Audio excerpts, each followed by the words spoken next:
عجیب لوگوں کے نفسیات ہوتے ہیں، صبح سے لے کر شام تک اسی چکر میں رہتے ہیں اور پھر ساری زندگی ان توہمات سے نکل ہی نہیں پاتے۔ اللہ نے تمہیں پیسے دیے ہیں، نئی گاڑی تم نے خریدی ہے، چھوٹے بچے کا جوتا کیوں باندھ دیا آگے تم نے؟ جوتا باندھنے سے اگر یہ ایکسیڈنٹ سے، حادثے سے گاڑی بچ سکتی ہوتی ہے تو پھر پاکستان کے جتنے پی آئی اے کے جہاز ہیں سب پر باندھ دینا چاہیے، سب پہ جوتے لٹکے ہوئے ہوں۔ عجیب تم نے فلسفہ تراشا، کسی نے جو ہے وہ کالی رنگ کی پٹی باندھ دی نیچے، اس سے اس کو نظر نہیں لگے گی۔ گھوڑے کے پاؤں کے نیچے جو کھری لگی ہوئی ہوتی ہے، کچھ لوگوں نے اپنے گھروں میں وہ باندھی ہوئی ہوتی ہیں کہ اس سے ہمارے گھر کے اندر کوئی مصیبت نہیں آئے گی، کوئی تکلیف نہیں آئے گی۔ کسی نے ہنڈیا اپنے گھر کے اوپر الٹی رکھی ہوئی ہوتی ہے، یہ ہنڈیا بچا لے گی، اور میاں ہنڈیا کیا بچائے گی تجھے؟ اللہ کے قہر سے کچھ نہیں بچا سکتا۔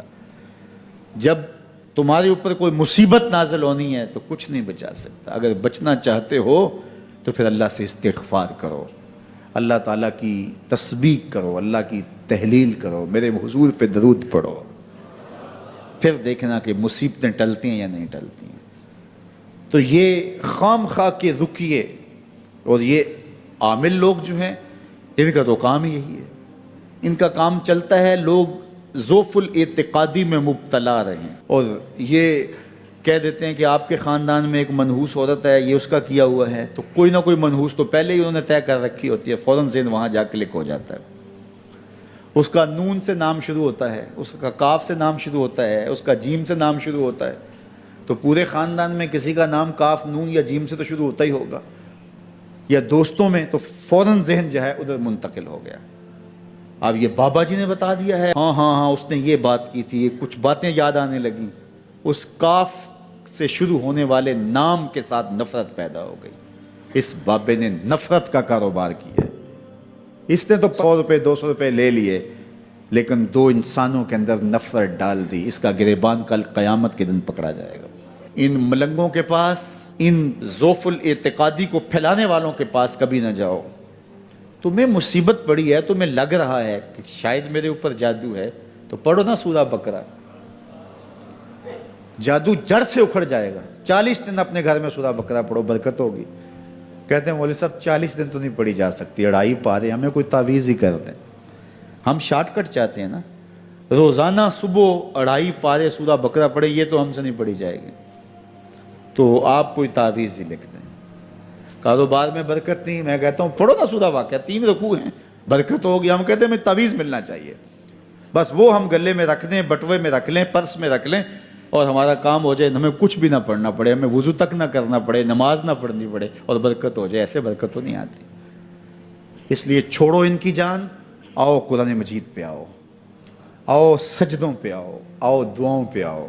سحری کے وقت اس کی رحمتیں آواز دے رہی ہوتی ہیں، حل میں مسترزقن، ہے کوئی رزق مانگنے والا، اور تم اس وقت سوئے ہوئے ہو، سارے دن ٹھوکریں کھاتے ہو۔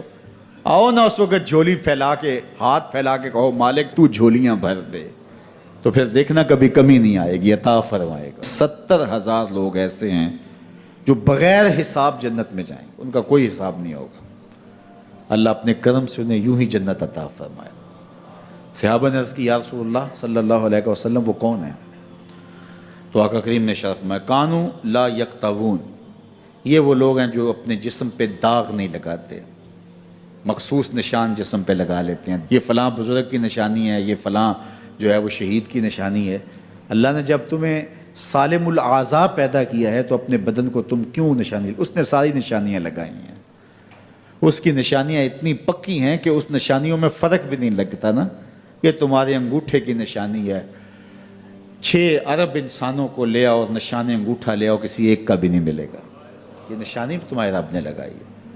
جیسی صورت تمہاری ہے ایسی صورت کسی اور کی نہیں بنائی، تمہیں منفرد بنایا اس میں۔ پوری کائنات میں سارے لوگ تمہارے جیسے ہیں، لیکن تم پھر بھی الگ دکھائی دیتے ہو۔ سب کی 2 آنکھیں، سب کا ناک، سب کے ہونٹ، سب کا رنگ ملتا جلتا، لیکن سب کی شکلیں الگ ہیں۔ یہ زید ہے، یہ بکر ہے، یہ عمر ہے، یہ آس ہے، یہ فلاں ہے۔ دوسرے وہ ولا یسترقون، اور وہ رقیہ نہیں کرتے، یہ چھو منتر جادو ٹونا ہر وقت عاملوں کے پاس بھاگے پھرتے ہیں، اور وہ انہیں جو ہے وہ غلط سلط ٹوٹ کے ٹونے بتاتے ہیں اور وہ کرتے رہتے ہیں۔